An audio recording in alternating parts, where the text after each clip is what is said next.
This right here is Congresswoman Marjorie Taylor Greene, a Republican from the state of Georgia. And last week, over the course of 2 consecutive nights, her private home in Floyd County, Georgia, was swatted not once, but twice.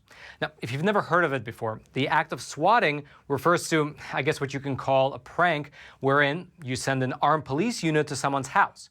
Usually how it plays out is that somebody picks up the phone, they dial in a fake distress call to the police, tell them about a fake crime that's happening at a certain address, which then prompts the police station to send in a tactical SWAT team to that person's house. And as you can imagine, these SWAT pranks can get pretty dangerous, with people in the past having actually been killed by the police. Because again, the police assume, based on the phone call, that they are responding to an extremely dangerous situation. Now, in the case of Marjorie Taylor Greene, what happened was that last Wednesday, she was sleeping at her home in Floyd County when all of a sudden, she was woken up by the sound of a doorbell as well as knocking on her front door. When she looked out her bedroom window, she could see flashlights as well as the silhouettes of several people outside. And after seeing this, she quickly jumped out of bed, she got dressed, and she walked over to the front door. And by instinct, she said that she reached for her gun. Although, fortunately, something told her to put it down, which is actually a decision that might have saved her life. Here's how Marjorie Taylor Greene herself described this part of the story during an interview with our sister media, NTD. So what happened to me was I woke up just after 1 o'clock in the morning. I heard a doorbell knock at my door. I heard people outside my bedroom window, saw flashlights.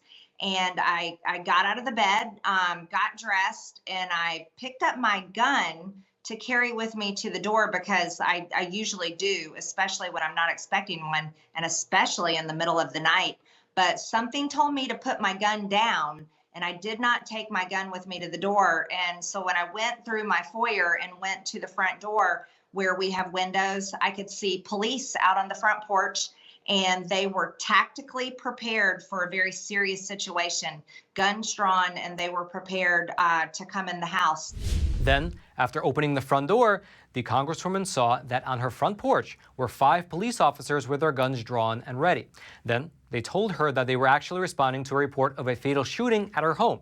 Apparently, someone had called in earlier and told the police department that there had been a man shot in her home 5 times in the bathtub, and that there were still children and a woman inside of the residence, meaning that the police were on high alert for an escalation of violence. Here's again how the Congresswoman herself described the situation over in the interview on NTD. When I opened the door and I was very confused and kind of scared about what was going on, I asked them what was happening, and they said that someone had called 911 and reported that someone had been shot inside my house, and that there were children inside, and there was potential for more violence like suicide or murder. And I said, no, none of that's happened here. I was sound asleep. I asked them, I said, you want to please come in my house? You can look around. I said, but actually I'm really scared over what's going on. And then they realized what was happening, and they said, yeah, I think you got swatted. And so what that is someone wanted to get me killed. They wanted to send the police to my house into a situation where they thought there was murder happening, in hopes that they would kill me, in hopes the police would kill me or someone else in my home. Now, the next logical question that you might have is, why exactly did this happen? Why would someone send in the armed police to this Congresswoman's home? Well, the answer appears to be related to the Congresswoman's position on transgender youth. Because you see, in this first prank call, the caller claims to be from a Virginia crisis hotline. However, after the police responded to the report and swatted the Congresswoman's house, the suspect actually called back using a computer-generated voice, saying that they were connected to a website called kiwifarm.net, which, according to the police report, is a site that supports, among many other things, cyberstalking. Furthermore, in that second phone call, the suspect also said that they were upset about Marjorie Taylor Greene's position on transgender youth rights. And indeed, about a week prior to this first swatting incident, Marjorie Taylor Greene had actually proposed a piece of legislation called the Protect Children's Innocence Act, which would make it a Class C felony for anyone to knowingly perform medical treatment on a minor meant to alter their biological sex. And under her bill, the penalty would be 10 to 25 years in prison with a maximum fine of $250,000. And so what appears to have happened is that someone saw the Congresswoman's position on this issue as being quote-unquote intolerant, and therefore they sent in the armed police to this Congresswoman's home, where they could have realistically killed her. But it did not end there, because just one day later, on Thursday, August 25th, just before 3 a.m., there was a second fake shooting call that came into the police department. And in that second call, which was made through an internet chat application, a person claiming to be named Greene said that they came out as transgender, shot their family members, and threatened to turn the gun on themselves. And the caller added that if anyone tries to stop them from shooting themselves, well, he would shoot them, adding that he will be armed and waiting for the police at the address of the Congresswoman. Here's how Marjorie Taylor Greene described this second swatting event. But whoever is doing this to me, they are for the practice. They call themselves a child trans activist. They're not a child themselves, but they want to protect this industry that is for profit, profiting off of genital mutilation of children. And it's sick and it's disgusting, but this is who the left is, and they're willing to get me killed for it. Well, last night I got swatted again. They did the exact same thing, tried to pretend something's happening at my house and sent the police to my house. But I have to tell you, my local police are fantastic.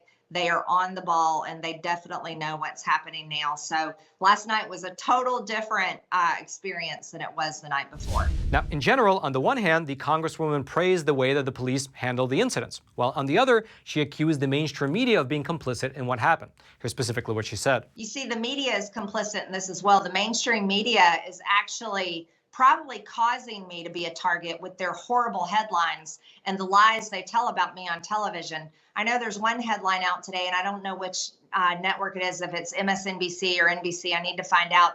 But they're saying Marjorie Taylor Greene is targeting trans kids, which is such a horrible lie.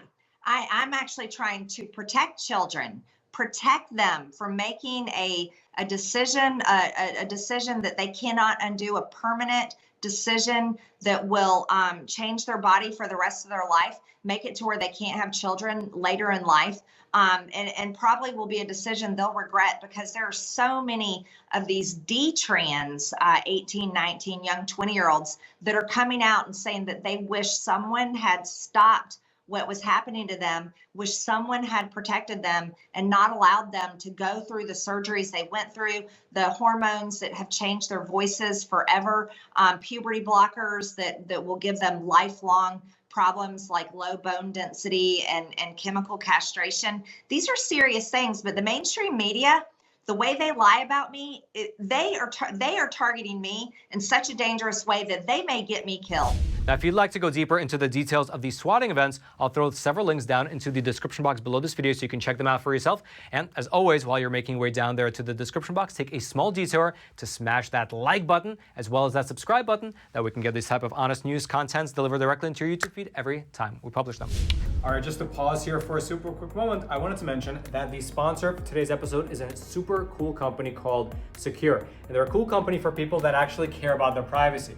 Because listen, if you don't think that these giant tech conglomerates and all these different alphabet agencies within the US government are spying on your messages, well, then frankly, you are not paying enough attention to the news. However, all that can be in the past, because with Sekur, they have awesome proprietary technology that has all your messages and all your emails actually go through Switzerland as they're making their way back and forth between you and your recipient.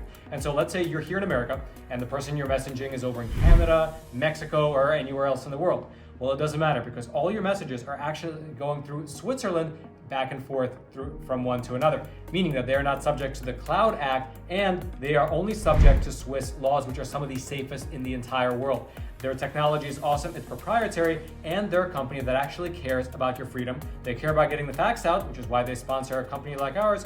And best of all, they are offering a 25% off deal for our viewers, for the viewers of Facts Matter. So head on over to Sekur.com and use promo code Roman to get 25% off. And the rates are not even that expensive to start with. It's only $5 for the messenger and $10 for the email and messenger combo. And they even offer a 7-day free trial. So again, head on over to Sekur.com, use promo code Roman, save some money, and support an awesome sponsor. And then lastly, since we're on this general topic, I thought I should mention that over on Epic TV, we just published an awesome interview between myself and Miss Riley Gaines, an NCAA swimmer out of Kentucky. And she, just earlier this year, found herself having to compete against an individual named Leah Thomas, a biological male transgender athlete who dominated women's swimming and shattered many previous records. Here's a trailer for that interview. Female athletes, we were robbed of a lot of opportunities. We were told that Thomas would compete with the females, and I was shocked. I had no idea what to expect, what this would look like, and I think all of the girls were kind of in the same boat. We get to the point where we're racing. I saw Thomas win a national title that first day, which is just heartbreaking. Watching that happen, the tears of the 9th and 17th place finishers who missed out on being named an All-American, the extreme discomfort in the locker room. You know, there's just grumbles of anger and frustration. The female category was created to ensure fairness because men would win every time if it weren't the case. And so to now infiltrate that back in, I can't even believe I have to sit here and kind of explain why this is wrong. If you'd like to check out that interview in its glorious entirety, you can do so over on Epic TV, where we have absolutely none of the censorship that you find here on YouTube. The link will be right there at the very top of the description box. And also, I should mention that besides the entirety of that interview, over on Epic TV, I publish somewhere between 2 to 3 exclusive episodes of Facts Matter that, again, due to the regime of censorship on YouTube, we cannot publish on this platform. And so, again, if you want to check it out, the link to Epic TV will be right there at the very top of the description box. And then until next time, I'm your host, Roman from the Epic Times. Stay informed, and most importantly, stay free.